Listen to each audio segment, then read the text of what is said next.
Um salve das galáxias, pessoal. Professor Ridson Lucas na área. Vamos que vamos. E o tema de estudo agora é a aplicação das normas processuais. Vamos trabalhar os artigos 13, 14 e 15 do CPC. Quando eu falo de aplicação de norma processual, eu tenho que saber a aplicação no tempo, a aplicação no lugar e a aplicação subsidiária e a aplicação supletiva. Eu quero começar contigo sobre a aplicação no lugar. Quando eu falo em lugar, eu tenho a jurisdição. O que é jurisdição, Ridson? Jurisdição é o poder que os juízes e os tribunais têm de aplicar a lei, de pacificar conflitos aplicando a lei. Então, esse poder que eles têm, essa atribuição eu dou o nome de jurisdição. Eu tenho a jurisdição civil, que ela é exercida nos processos civis, e a jurisdição penal, que ela é exercida nos processos penais. No processo penal não me interessa civil. Quando eu falo jurisdição civil, é o poder que os juízes têm, que os tribunais têm de aplicar o direito nos processos civis. Mas para ele aplicar o direito, eu te pergunto, qual norma processual, porque o processo ele tem regras, qual norma processual que o juiz e o tribunal devem obedecer quando estiver diante de um processo civil? É a norma processual brasileira ou é a norma processual estrangeira? Ah, Ridson, depende. Não depende de nada, gente.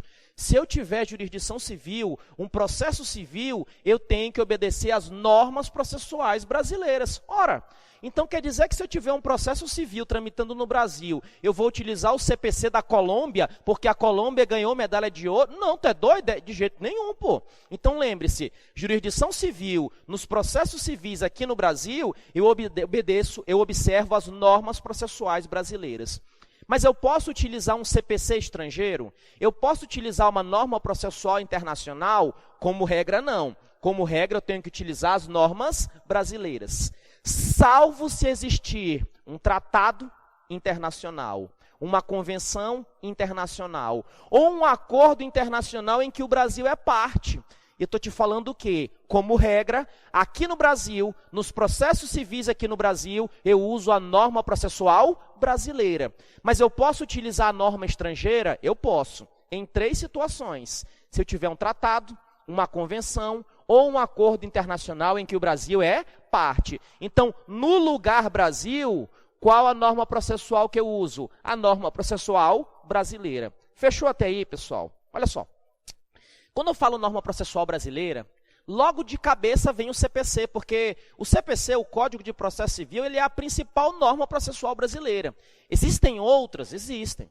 Mas o que acontece? Nós tínhamos um CPC antigo de 1973, e em março de 2016, mais precisamente dia 18 de março de 2016, entrou em vigor o CPC atual.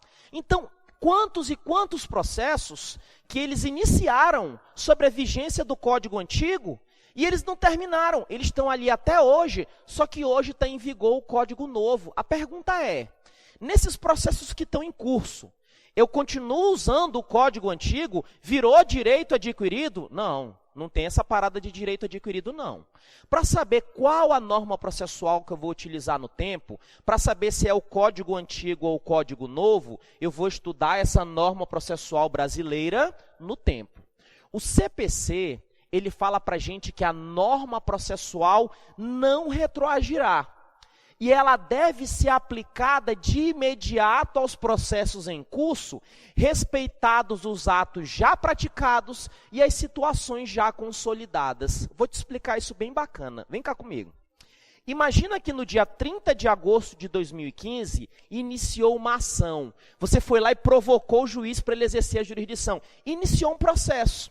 O que vai acontecer? O processo veio, chegou março de 2016. Em março de 2016, entrou em vigor o novo CPC. O que acontece?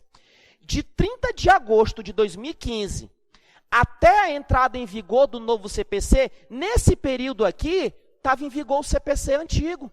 E qual era a regra processual que eu observava aqui? A regra do CPC antigo. A partir do dia 18 de março de 2016, entrou em vigor o CPC novo, entrou em vigor uma nova norma processual. A pergunta é, essa nova norma processual, ela vai retroagir? ela vai prejudicar aqueles atos que já foram praticados? Ela vai prejudicar o que já aconteceu, as situações já consolidadas? Ou a aplicação do novo CPC é para frente, ex nunc, pro futuro? Não vai retroagir, porque eu te falei que a norma processual brasileira no tempo, ela não retroagirá. E além disso, ela tem que respeitar aquilo que já foi praticado, aquilo que já foi consolidado. Então, a aplicação da norma processual brasileira, do novo CPC, ela não é retroativa, ela é para frente, ela é pro futuro. Beleza até aí, pessoal? Tranquilaço? Ainda tem outra. Eu tenho um processo que iniciou em 30 de agosto de 2015. E quando ele iniciou, estava em vigor o código antigo. A pergunta é, esse processo vai terminar utilizando o código antigo? Não. Nesse processo, eu vou utilizar os dois códigos. Nesse primeiro período aqui, eu uso o código antigo. Mas a partir do momento que entrou em vigor o novo CPC, eu uso ele porque eu tenho a aplicação imediata das novas regras processuais ao processo em curso. Ritz, eu estou com dúvida. O novo CPC mudou muita coisa. Eu sei, mudou muita coisa mesmo. Mudou contagem de prazo, mudou sobre alguns prazos e etc. Agora vem cá comigo. Imagina que você estava bem aqui, ó, quando estava em vigor o código antigo. E o código antigo, hipoteticamente, ele te dava 10 dias de prazo. E você praticou o ato em 10 dias de prazo. Praticou aqui, pá, praticou. Aí veio, chegou aqui, ó. Chegou aqui, o juiz teve que analisar esse ato que tu praticou lá atrás. A pergunta é, quando o juiz for analisar aqui, ele vai aplicar o novo ou o CPC antigo? O CPC antigo. Porque quando tu praticou o ato, estava em vigor qual código? Era o código antigo? Então observa o código antigo. Você não vai ser prejudicado porque o ato já foi o quê? Praticado. Agora, se tu for praticar aqui, se você foi intimado para praticar um ato aqui, se você tomou ciência para praticar aqui, eu uso o quê? O novo CPC.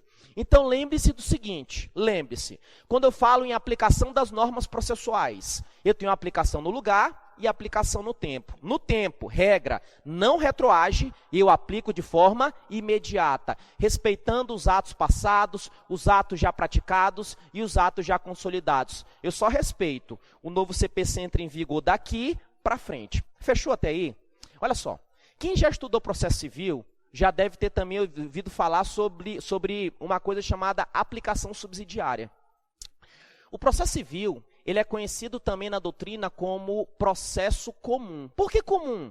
Porque ele é tipo um clínico geral. Ele pode servir para outros processos.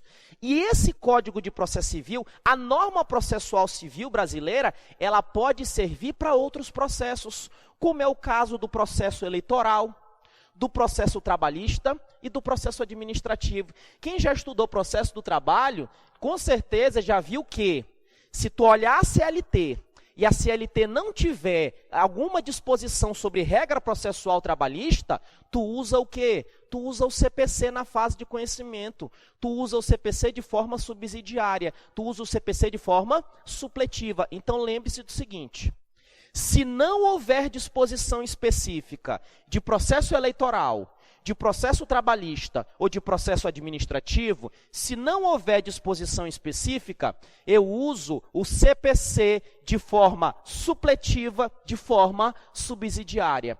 Se tiver na CLT, eu uso a CLT, mas se não tiver na CLT, eu uso o CPC de forma supletiva e de forma subsidiária. Se tiver nas leis eleitorais a regra, eu uso a lei eleitoral. Mas se não tiver, eu uso o CPC de forma supletiva, de forma subsidiária. Supletiva, subsidiária, para complementar, já que lá não fala de nada, não fala sobre o assunto. Fechou? Então, quando eu falo sobre a aplicação das normas processuais, eu estudei contigo o quê? Os processos civis aqui no Brasil.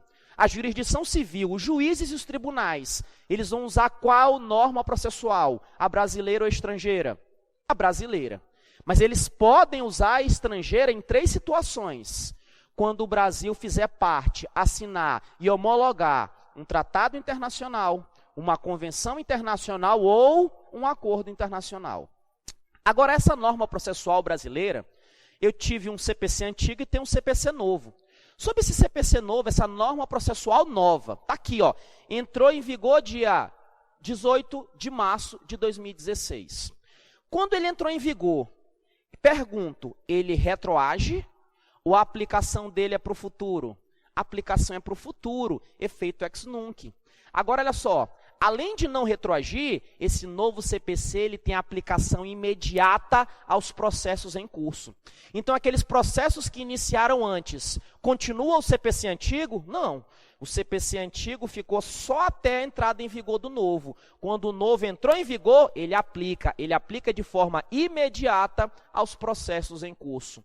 Mas esse novo CPC, ele prejudica o ato que já foi praticado? Ele prejudica aquela situação já consolidada, uma perícia já feita? Sim ou não? Não. Por que não? Porque ele não retroage, ele é daqui para frente. Esse CPC, nós sabemos também que ele é um direito processual comum. E ele pode ser utilizado no ETA. O que é ETA? Processo eleitoral, processo trabalhista e processo administrativo. Ele pode ser utilizado no ETA quando o ETA não tiver disposição específica processual. Aí, nesse caso, você usa o direito processual civil, você usa o CPC, você usa o direito processual comum de forma SS. O que é S? De forma supletiva. Qual que é o outro S? De forma subsidiária. Então, quando não houver disposição expressa, você usa o CPC de forma supletiva e de forma subsidiária ao processo eleitoral, ao processo trabalhista e ao processo administrativo. Caríssimos, sangue nos olhos, pra cima, caveira, até a posse. Fui!